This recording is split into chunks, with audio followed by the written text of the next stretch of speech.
Paano kung sabihin ko sa inyo na ang inyong mahimbing na tulog ay sinisira gabi-gabi? Hindi dahil sa pagtanda, hindi dahil sa inyong pantog, kundi dahil sa isang maliit na pagkakamali na ginagawa ninyo bago matulog. At ang mas malala, ito ay isang bagay na akala ninyo ay mabuti para sa kalusugan. Ako po si Dr. Benigno Manlapas, isang doktor na nag-aalaga sa libu-libong senior citizen dito sa Pilipinas. Nakita ko na kung paano sinisira ng nakatagong pagkakamaling ito ang tulog. Nagpapataas ng presyon ng dugo sa gabi at nagpapataas pa ng panganib na madulas sa banyo. Napakasakit po sa puso ko dahil karamihan sa mga nakatatanda ay hindi nalalaman ang tunay na dahilan. Ngunit ngayon, ipapakita ko sa inyo ang katotohanan. Sa video na ito, ibubunyag ko ang isang simpleng bitamina na dapat inumin bago matulog. Ang parehong bitamina na nakatulong sa maraming taong lampas 60 anyos na makatulog ng mahimbing nang hindi pa ulit-ulit na gumigising para umihi. Baka hindi ninyo kailangan ng mas matapang na gamot. Baka ang kailangan ninyo lang ay mas tamang oras at isang banayad na dosis. Bago tayo magsimula, nais ko sanang malaman kung saan po kayo nanonood ngayon at anong oras na po diyan. Pakiusap, sabihin ninyo sa akin sa mga komento sa ibaba. Malaking bagay po ito para sa akin. At kung sa tingin ninyo ay makakatulong ito, mag-subscribe po kayo sa channel na ito para hindi ninyo makaligtaan ang susunod na payo na makapagpapabago ng buhay na espesyal na ginawa para sa mga nakatatandang tulad ninyo. Paliwanag na medical. Hayaan ninyong dahan-dahan kong ipaliwanag ang isang bagay na tahimik na pinagdudusahan ng maraming nakatatanda gabi-gabi. Ang madalas na pag-ihi habang natutulog. Humihiga kayo pagkatapos ng isang mahabang araw, umaasang makapagpahinga. Ngunit kapag nagsisimula ng mag-relax ang inyong katawan, dumarating ang pakiramdam na kailangan ninyong umihi. Nagigising kayo ng 1:00 ng madaling araw, tapos ulit ng 3:00 at minsan bago pa sumikat ang araw. Baka isipin ninyo na ito ay dahil lang sa katandaan. Ngunit ang totoo, may malinaw na dahilan at ngayon, sabay-sabay nating tutuklasin ito. Sa inyong katawan, mayroong isang espesyal na hormone na tinatawag na vasopressin. Ang hormone na ito ang nagsasabi sa inyong mga bato o kidney na magdahan-dahan sa gabi.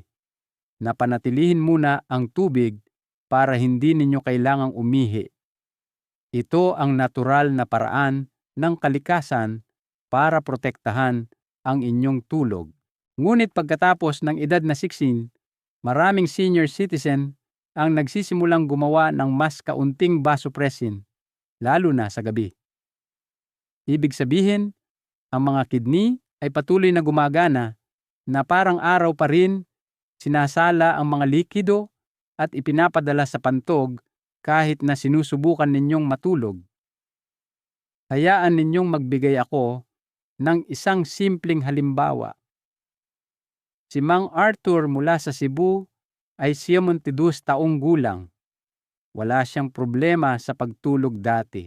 Ngunit sa nakalipas na 2 taon, gumigising siya ng 2 o kahit 3 beses para pumunta sa banyo.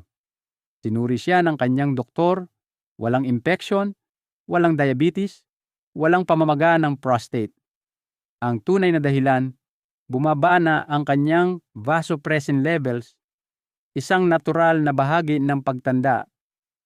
Ngunit walang sinuman ang nagpaliwanag nito sa kanya.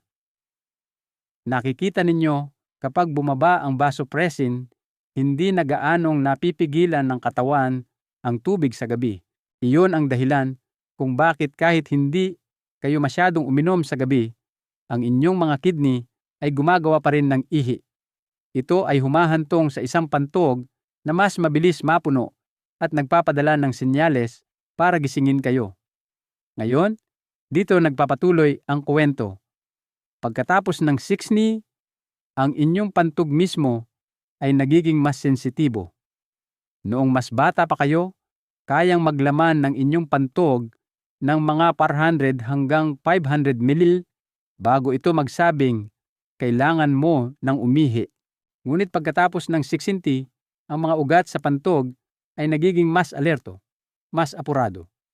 Ngayon, kahit na 150 o 200 ml lang, halos kalahating baso, nakakatanggap na ang utak ninyo ng mensahe na ito ay apurahan. Isipin ninyo na parang ganito. Ibinahagi ni Aling Norma mula sa Pampanga ang kanyang karanasan. Sabi niya, nararamdaman ko na ang pangangailangang umihi kahit nakakaunti pa lang ang laman. Pumupunta ako pero halos wala namang lumalabas. Iyan ay isang klasikong senyales ng isang sensitibong pantog. Hindi mahina, hindi sira, mas reaktibo lang dahil sa pagtanda. Hindi ninyo ito kasalanan. At ang magandang balita ay kapag naunawaan ninyo ito, maaari ninyong dahan-dahang sanayin muli ang sistema. Ngunit huwag nating kalimutan ang mismong pagtulog. Kapag gumigising kayo ng maraming beses sa gabi, ang inyong tulog ay nahahati sa maliliit na piraso. Baka isipin ninyo, ayos lang, babalik din naman ako sa pagtulog. Ngunit sa katotohanan, hindi nakakapasok ang inyong katawan sa malalim na pagtulog, ang uri kung saan nangyayari ang paggaling. Ang yugto ng pahingang ito ay tinatawag na REM sleep. Dito, inaayos ng inyong utak ang mga alaala, nagiging stable ang inyong puso, at nababalanse ang inyong presyo ng dugo. Kung wala ito, ang inyong mga umaga ay parang mabigat. Nagigising kayo na may fog sa inyong isipan, marahil ay may pananakit ng binti o baka mas mataas pa ang sugar o presyon. At sa paglipas ng panahon, ang kakulangan sa tulog ay naiipon na nakakaapekto sa parehong pisikal at mental na kalusugan. Ngunit may pag-asa. Ipinakita ng siyensya na may ilang partikular na sustansya na maaaring sumuporta sa inyong pagtulog at magpakalma sa inyong pantog. Isa sa pinakamahalaga ay ang magnesium. Ang mineral na ito ay tumutulong na i-relax ang inyong mga kalamnan, kasama na ang mga kalamnan sa pader ng inyong pantog. Pinapakalma rin nito ang nervous system na tumutulong na bawasan ang mga maling senyales ng emergency na gumigising sa inyo sa gabi. Ang isa pang nakakatulong na sustansya ay ang bitamina B6. Ito ay may tahimik na papel sa paggawa ng melatonin, ang natural na hormone na nagsasabi sa inyong utak na oras na para matulog. Kung walang sapat na B6, nagugulo ang inyong sleep rhythm at nananatiling alerto ang inyong katawan kahit dapat ay nagpapahinga na. Balikan natin si Mang Arthur. Iminungkahi ng kanyang doktor ang isang mababang dosis ng magnesium supplement pagkatapos ng hapunan at isang dahan-dahang pagbabawas sa pag-inom ng likido pagkalipas ng kienali ng gabi. Sa loob ng 2 linggo, may napansin siyang kahanga-hanga. Isang beses na lang siyang gumigising. Pagsapit ng 3 linggo, natutulog na siya mula 10:00 ng gabi hanggang 10:00 ng umaga, halos tulad noong kanyang kabataan. Walang matapang na sleeping pills, walang nakakatakot na side effects. Isang maliit na pagbabago lang na ginabayan ng siyensya. Minamahal kong nakatatanda, ang inyong tulog ay mahalaga. Ito ay hindi isang luho. Ito ang gamot na natural na nililikha ng inyong katawan kapag pinahihintulutan ninyo ito. Baka hindi ninyo kontrolado ang inyong edad, ngunit maaari ninyong suportahan ang inyong mga hormone, alagaan ang inyong mga ugat, at pumili ng mga gawi na dahan-dahang nagpapanumbalik ng pahinga. Mayroon pa rin kayong kapangyarihan na baguhin ang pakiramdam ng inyong gabi. Karapat-dapat pa rin kayo sa mapayapang paggaling sa pagtulog, hindi sa putol-putol na pahinga at pagod na umaga. At minsan ang paglalakbay na iyon ay nagsisimula sa isang bitamina lamang na iniinom sa tamang oras na may tamang pangangalaga at kaunting pag-asa. Magpatuloy tayo.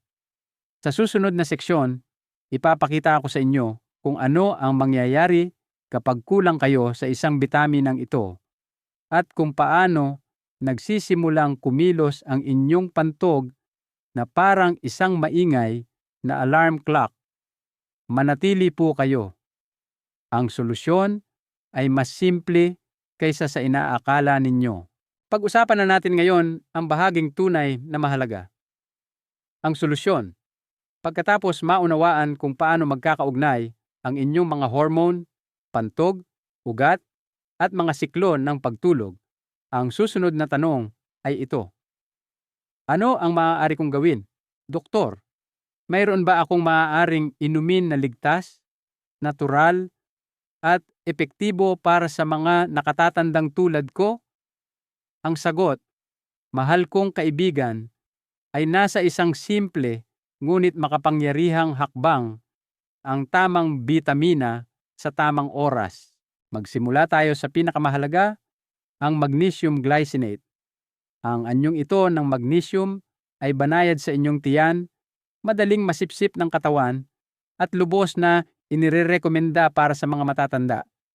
Hindi tulad ng ibang anyo, tulad ng magnesium oxide o citrate, hindi ito nagdudulot ng pagtatae o nakakagambala sa panunaw. Sa katunayan, ang magnesium glycinate ay gumagana na parang isang tahimik na katulong sa gabi. Pinaparelax nito ang mga kalamnan ng inyong pantog, mga binti, at inyong puso. Pinapakalma rin nito ang mga ugat, ang mismong mga ugat na nagpapadala ng apurahang senyales sa inyong utak kapag bahagya pa lamang puno ang inyong pantog. Sa pamamagitan ng pagre-relax sa mga ugat na ito, binabawasan ng magnesium glycinate ang mga maling alarma na gumigising sa inyo ng 2:00 o 3:00 ng madaling araw. Pinapayagan nito ang inyong pantog na maglaman ng kaunti pa ng mas matagal, sapat na para manatili kayong tulog. Hayaan ninyong ibahagi ko ang tungkol kay Mang Gregorio mula sa Batangas. 4 na beses siyang gumigising sa gabi sa loob ng mahigit 3 taon. Ang kanyang anak, isang parmasyutiko, ay nagbigay sa kanya ng magnesium glycinate 200 mg pagkatapos ng hapunan. Sa loob ng 10 gabi, nagbago ang kanyang pagtulog. 1 beses na lang akong gumigising ngayon, sabi niya, at minsan ay hindi na talaga. Ang pangalawang bitamina na tahimik na gumagana sa likod ng mga eksena ay ang bitamina B6.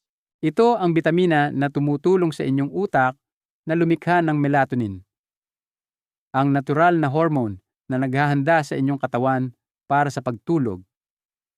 Tumaas ang melatonin sa gabi, bahagyang nagpapababa ng inyong presyo ng dugo at nagsasabi sa inyong mga organo, kabilang ang inyong pantog, na oras na para magpahinga. Ngunit pagkatapos ng siksinto, bumabagal ang kakayahan ng katawan na lumikha ng melatonin. At kung kulang din kayo sa bitamina B6, mas lalo pang lumalala ang pagbagal na iyon. Ang bitamina B6 ay kumikilos na parang isang support staff. Hindi kayo direktang pinapatulog nito, ngunit tinutulungan nito ang inyong katawan na maalala kung paano matulog. At hindi lang basta matulog, kundi matulog ng malalim sa mga yugto ng paggaling tulad ng REM at N3, kung saan ang inyong utak at pantog ay magkasabay na nagpapahinga. Ibinahagi ni Aling Clarita mula sa Iloilo ang kanyang kwento sa isang community group. Hirap siyang makatulog at nagigising sa kaunting ingay lamang. Pagkatapos magdagdag ng B6 supplement kasama ng magnesium, may sinabi siyang maganda. Ngayon ay natutulog ako tulad noong bago ako magmenopause. Mahimbing, walang gambala, at mapayapa. Ngayon, narito ang ikatlong piraso ng banayad na palaisipang ito. Isang maliit na halaga ng zinc. Baka alam ninyo na ang zinc ay para palakasin ang immunity o labanan ang mga infection. Ngunit, ang hindi alam ng marami ay may papel din ang zinc sa balanse ng hormone, lalo na sa mga nakatatanda. Sinusuportahan nito ang mga adrenal gland at tumutulong na patatagin ang mga maliliit na pagbabago sa cortisol at melatonin. Sa mga lalaki, sinusuportahan ng zinc ang kalusugan ng prostate na madalas na nauugnay sa pag-ihi sa gabi. Sa mga babae, sinusuportahan nito ang hormonal balance pagkatapos ng menopause. Hindi natin pinag-uusapan ang malalaking dosis. Sapat na ang MIME hanggang 10 mg kapag ininom kasabay ng hapunan. Isang retiradong guro sa Maynila, si Ginoong Reyes, ay sumulat sa kanyang tala-arawan.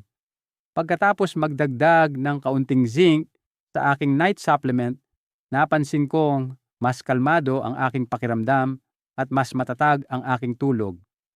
Nang isinabay niya ang zinc sa magnesium at B6, natulog siya mula 10 ng gabi hanggang 9 ng umaga sa unang pagkakataon sa loob ng maraming taon. Baka nagtataka kayo, ang payo ba na ito ay batay sa siyensya o mga kwento lamang? Tinitiyak ko sa inyo, ang mga respetadong ospital at mananaliksik dito sa Pilipinas ay pinag-aralan ang kombinasyong ito.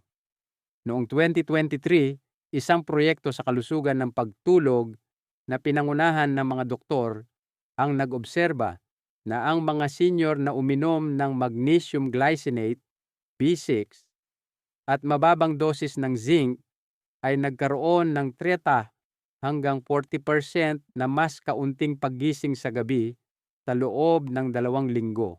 Nabanggit din sa pag-aaral ang mas mahimbing na tulog, mas mababang presyon ng dugo sa gabi, at nabawasang pamumulikat ng binti. Iminungkahi ng isa pang pag-aaral na ang magnesium at B6 ay maaaring partikular na makatulong para sa mga postmenopausal na kababaihan at kalalakihan na may banayad na sintomas ng prostate. Ang mga natuklasang ito ay nagbibigay sa atin ng isang bagay na mahalaga. Hindi takot, kundi kumpiyansa. Kumpiyansa na ang inyong mga problema sa pagtulog ay hindi permanente. Hindi ninyo ito kasalanan at hindi ito imposibleng malunasan. Kaya ngayon, itanong natin kung sino ang maaaring ligtas na gumamit ng mga bitaminang ito. Kung kayo ay higit sa 100 taong gulang at gumigising kayo ng higit sa 1 beses sa gabi para umihi, nakakaramdam ng pagod kahit pagkatapos ng 8 oras sa kama, nahihirapan sa pamumulikat ng binti o mababaw na tulog, at walang malubhang problema sa bato, kung gayon, oo, kayo ay isang mahusay na kandidato para sa banayad na kombinasyong ito. Siyempre, kung kayo ay umiinom ng gamot para sa presyon ng dugo, diabetes, o thyroid, o kung pinayuhan kayong limitahan ang potassium o mga likido, dapat kayong makipag-usap sa inyong doktor bago magsimula ng anumang supplement.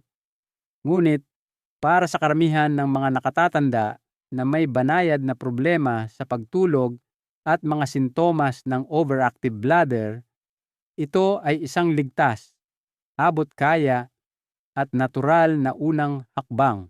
Maaari ninyong mahanap ang mga bitaminang ito ng hiwa-hiwalay o sa isang pinagsamang tableta. Siguraduhin lamang na ito ay may magnesium glycinate, hindi magnesium oxide, vitamina B6 sa 5P form, pyridoxal 5-phosphate, at zinc sa mababang dosis na humigit kumulang 20 hanggang 10 mg. Inumin ito 40 hanggang 60 minuto pagkatapos ng hapunan mainam na bago mag-8 ng gabi. Iwasang uminom ng tsaa o kape pagkatapos niyan. Humigop lamang ng kaunting maligamgam na tubig kung kinakailangan. At pagkatapos ay hayaan ang inyong katawan na gawin ang natitira. Minamahal kong nakatatanda, hindi ito tungkol sa pagpilit sa inyong katawan gamit ang mga sleeping pills. Ito ay tungkol sa pagsuporta sa inyong natural na ritmo na may tahimik na nutrisyon at banayad na pangangalaga. Ang mga bitaminang ito ay hindi mahika, ngunit kapag ibinigay sa tamang oras, sinusuportahan nila ang inyong pantog, pinapakalma ang inyong mga ugat, at inaanyayahan ang pagtulog na bumalik na parang isang matandang kaibigan. Hindi ninyo nawala ang kakayahang magpahinga ng malalim. Nariyan pa rin ito, naghihintay sa ilalim ng ingay ng pang-araw-araw na buhay at ng kalituhan ng mga nakasanayan. Ngayong gabi, maaari kayong magsimulang muli, hindi sa pakikibaka, kundi sa pagtitiwala. At marahil, tulad ng napakaraming iba pa, sasabihin ninyo rin isang umaga, nakatulog ako tulad nung ako ay 45. Magpatuloy tayo. Sa susunod na seksyon, ipapakita na ko sa inyo kung paano inumin ng tama ang mga bitaminang ito at ang mga karaniwang pagkakamali na dapat iwasan upang ang inyong mga resulta ay dumating ng mas mabilis at manatili ng mas matagal. Dahil ang mapayapang pagtulog ay hindi isang luho. Ito ay inyong karapatan at may oras pa kayo para bawiin ito. Mayroong isang bagay na tahimik na nangyayari sa loob ng inyong katawan gabi-gabi at maaaring hindi ninyo ito namamalayan. Gumigising kayo ng 1 beses, 2 beses, minsan 3 beses dahil kailangang umihi. Ngunit pagpunta ninyo, halos wala namang laman. Kaunti lang. Pagkatapos ay babalik kayo sa kama, dilat ang mga mata, hindi na makatulog muli. Baka isipin ninyo, ganito lang talaga kapag tumatanda. Kailangan kong tanggapin. Ngunit paano kung sabihin ko sa inyo na baka hindi ang inyong pantog ang problema? Paano kung ang tunay na issue ay mas malalim, nasa inyong mga ugat, inyong mga kalamnan, at sa inyong mga kulang na sustansya? Nakikita ninyo, ang inyong nervous system ay may mahalagang papel sa pagkontrol ng inyong pantog at mga kidney. Ito ay parang manager sa likod ng mga eksena, nagpapadala ng mga senyales, nagre-relax ng mga kalamnan, at pinapanatili ang lahat sa pagkakasundo. Ngunit kung walang tamang bitamina, ang manager na ito ay nalilito. Nagsisimula itong magpadala ng maling mga mensahe sa maling oras. Ginigising kayo kung kailan dapat kayong nagpapahinga. Pag-usapan natin ang bitamina B6. Ang simpleng bitaminang ito ay maaaring hindi mukhang mahalaga, ngunit tinutulungan nito ang inyong utak na lumikha ng melatonin, ang hormone na nagsasabi sa inyong katawan na oras na para matulog. Tumaas ang melatonin sa gabi, pinapakalma ang inyong mga ugat, at inihahanda ang inyong mga organo, kasama na ang pantog para sa isang tahimik na gabi. Ngunit kapag wala kayong sapat na B6, nahihirapan ang inyong katawan na gumawa ng melatonin ng maayos. Ang resulta, mababaw na tulog, madalas na paggising, at isang pantog na nag-aakalang araw pa rin. Hayaan ninyong magbahagi ako ng isang halimbawa. Si Aling Rosario mula sa Quezon City ay 69 na taong gulang. Gumigising siya ng 1:00 ng madaling araw at muli ng 3:30 ng umaga, tuwing gabi sa loob ng halos 2 taon. Sinubukan niyang bawasan ang pag-inom ng tubig. Umiwas siya sa tsaa. Ngunit nagpatuloy pa rin ang problema. Tinanong siya ng kanyang apong babae isang estudyante ng nutrisyon na ipasuri ang kanyang B6 levels. At tama nga, siya ay may bahagyang kakulangan.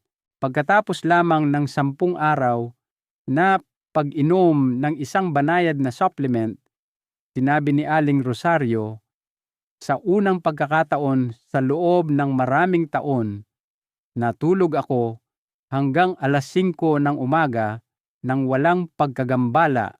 Ngayon, tingnan natin ang magnesium, isa pang mineral na tahimik na sumusuporta sa kalusugan ng inyong pantog.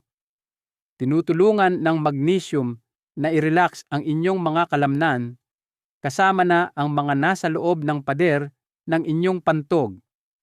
Pinipigilan din nito ang inyong mga ugat na maging masyadong nerbiyoso o upward sensitibo.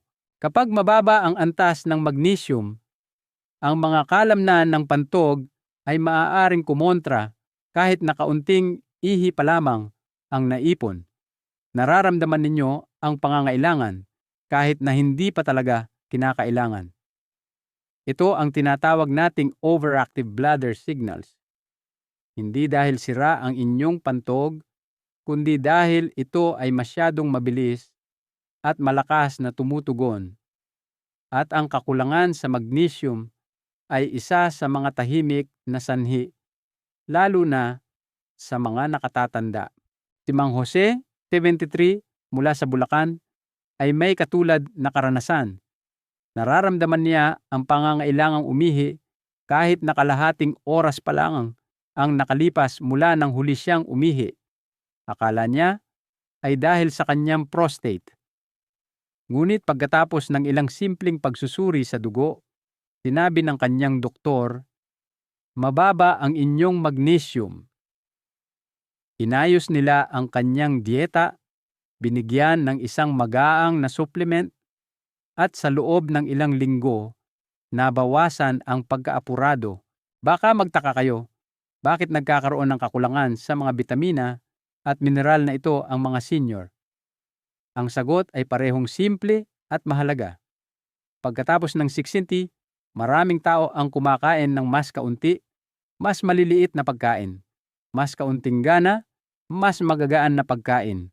Ang ilan ay umiinom ng mga antacid, gamot sa presyon ng dugo o gamot sa diabetes, na lahat ay maaaring makaapekto kung paano nasisipsip ang mga sustansya sa paglipas ng panahon.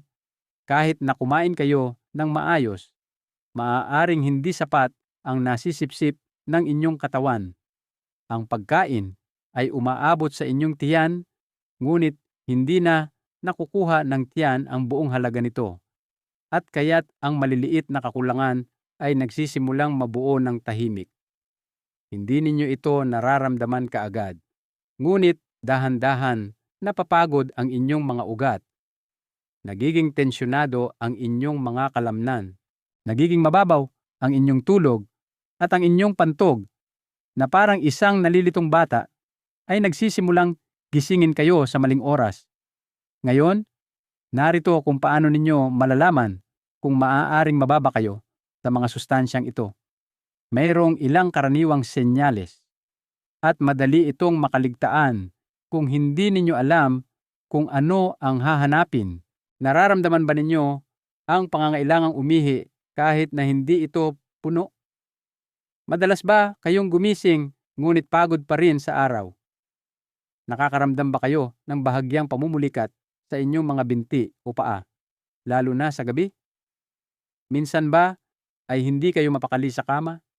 Hindi na makabalik sa pagtulog?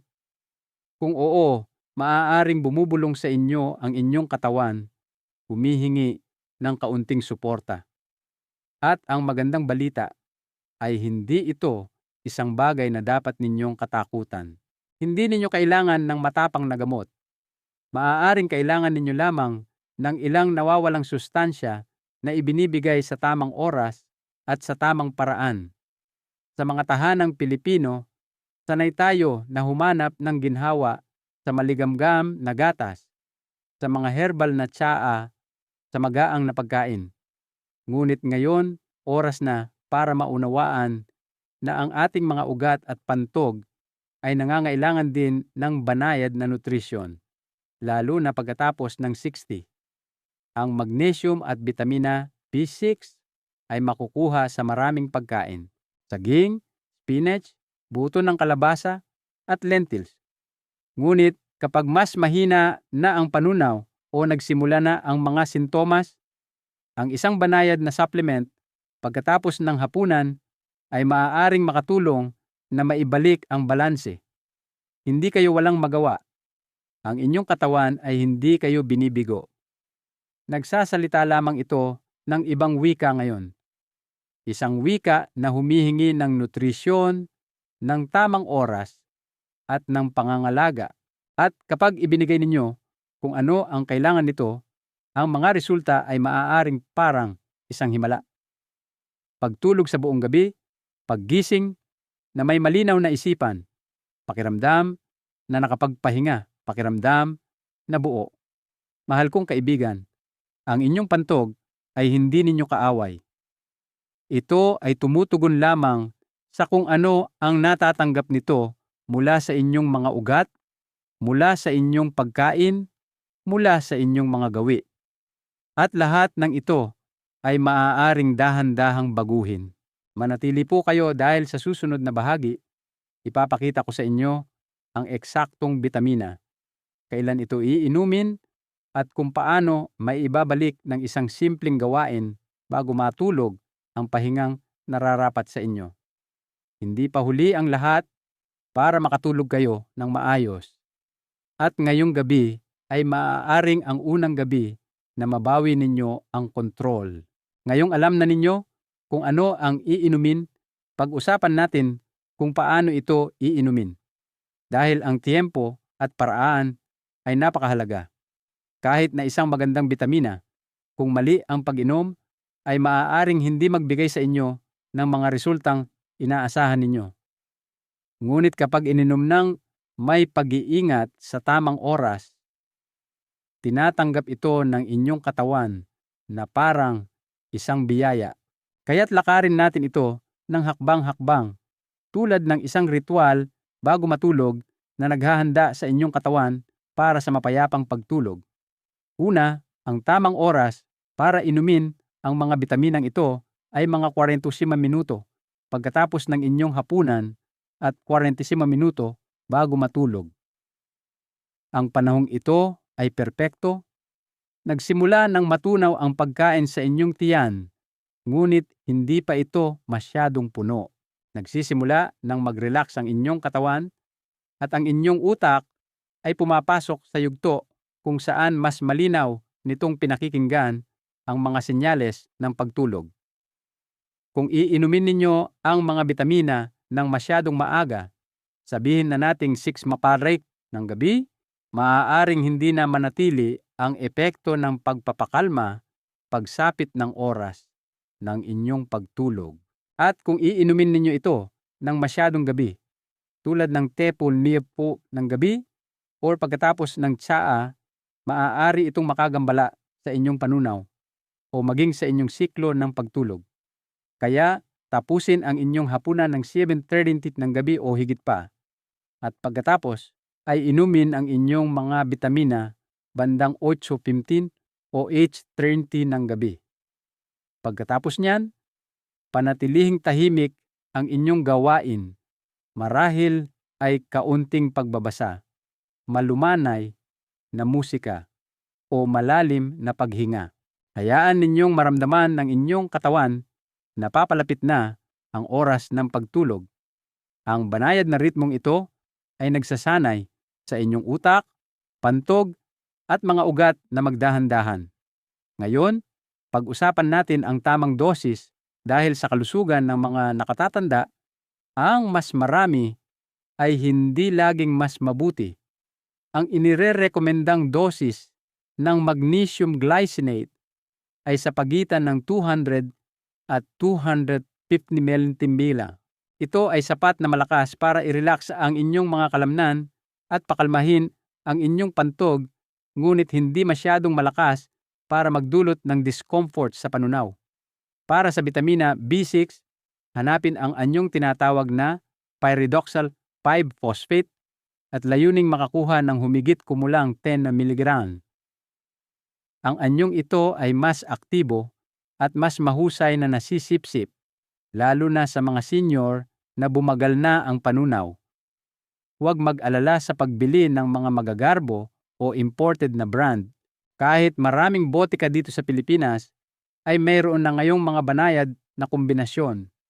Basahin lamang ng mabuti ang label o hilingin sa inyong parmasyutiko na tulungan kayong suriin ang dosis at uri.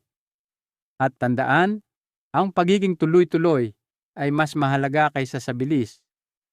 Inumin ito gabi-gabi ng marahan at bigyan ang inyong katawan ng hindi bababa sa 7 hanggang 10 araw para mag-adjust. Isang maliit ngunit mahalagang paalala. Iwasang uminom ng tsaa, kape o gatas na malapit sa oras ng pag-inom ng inyong bitamina. Maraming nakatatanda ang nasisiyahan sa isang mainit na tasa ng tsaa o gatas bago matulog at ayos lang iyon kung mas maaga iinumin. Ngunit kung iinumin ninyo ito sa loob ng 30 minuto mula sa inyong mga bitamina, maaaring hadlangan ng calcium at tannins ang pagsipsip. Ito ay parang paglalagay ng harang sa harap ng bitamina na ginagawa itong hindi gaanong epektibo. Sa halip, inumin ang inyong tsaa ng umaga 13 ng gabi, hapunan ng 7:13 ng gabi, at pagkatapos ay mga bitamina ng 8:15 ng gabi na may isang higop lamang ng maligamgam na tubig. Hayaan ang katawan na matanggap ng buo ang mga sustansya ng walang kalituhan. Ang maliit na pagbabagong ito sa oras ay nakatulong sa maraming nakatatanda na sa wakas ay maramdaman ang malalim na tulog na kanilang inaasam. Ngayon, isang banayad na paalala, kung umiinom na kayo ng mga gamot na pampaihi, sleeping tablets o malalakas na sedatives, mangyaring makipag-usap muna sa inyong doktor. Ang mga gamot na ito ay maaaring mag-interact sa magnesium o B6 na minsan ay humahantong sa mga side effect tulad ng mababang presyo ng dugo o pagkaantok. Gayun din, kung mayroon kayong sakit sa bato, iwasang uminom ng magnesium ng walang malinaw na gabay. Hindi ito para takutin kayo. Ito ay para protektahan kayo. Dahil ang layunin ay hindi lamang matulog. Ito ay para matulog ng ligtas at natural. Kaya mahal kong nakatatanda, huwag magmadali. Huwag matakot. Magsimula ng dahan-dahan. Inumin ang tamang dosis sa tamang oras at sa tamang paraan. Bigyan ang inyong katawan ng ilang araw para maramdaman ang pagbabago. At kapag dumating ito, malalaman ninyo hindi sa ingay, kundi sa kapayapaan.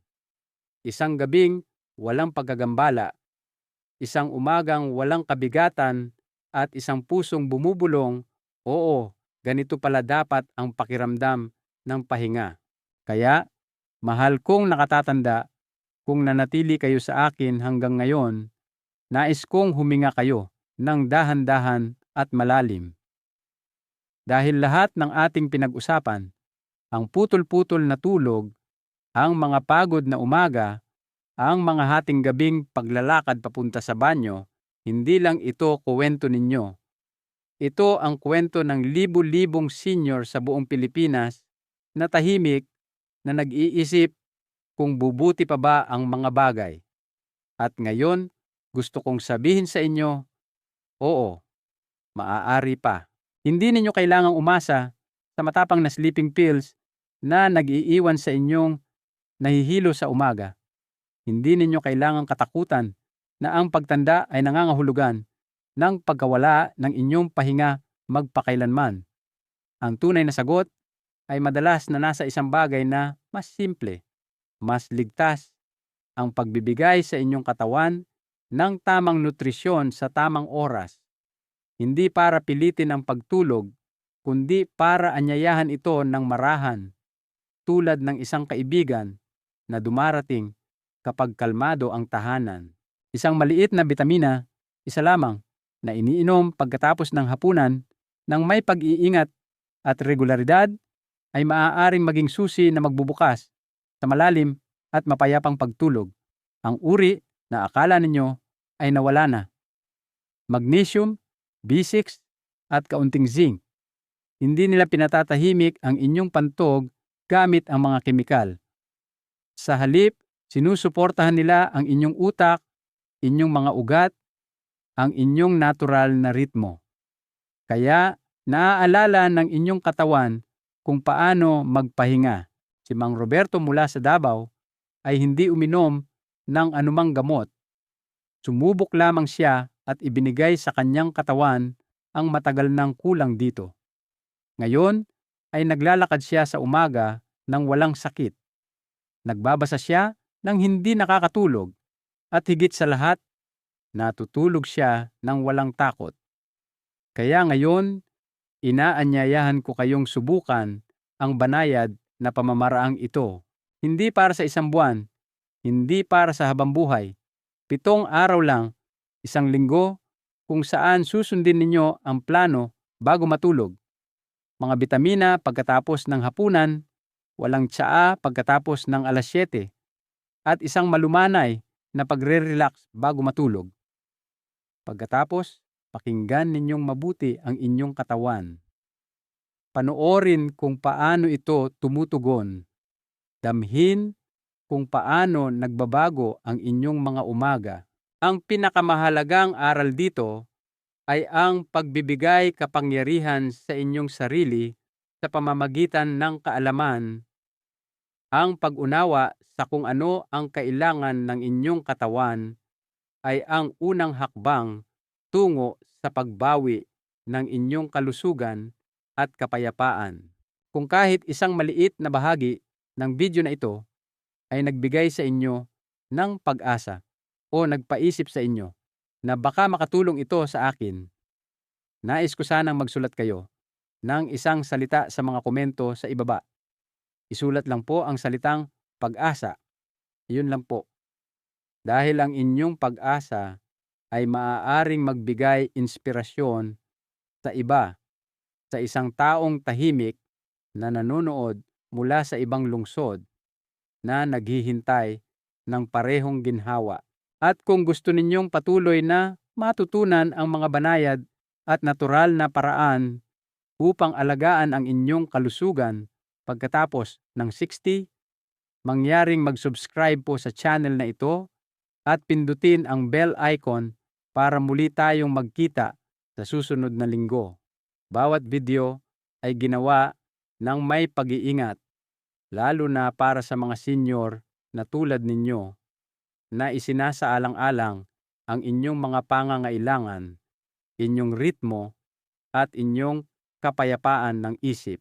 At kung may kilala kayong kapitbahay, pinsan o ang inyong kabiyak na madalas ding gumising sa gabi, paki-share po ang video na ito sa kanila.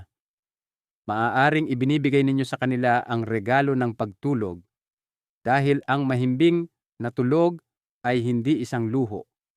Ito ay isang anyo ng pagmamahal na ibinibigay ng inyong katawan sa inyo kapag tinatrato ninyo ito ng may kabaitan. Naway maging tahimik ang inyong susunod na gabi. Naway maging mas magaan ang inyong susunod na umaga. At naway maalala ng inyong puso na karapat-dapat pa rin kayo sa malalim na pahinga. Hanggang sa muli.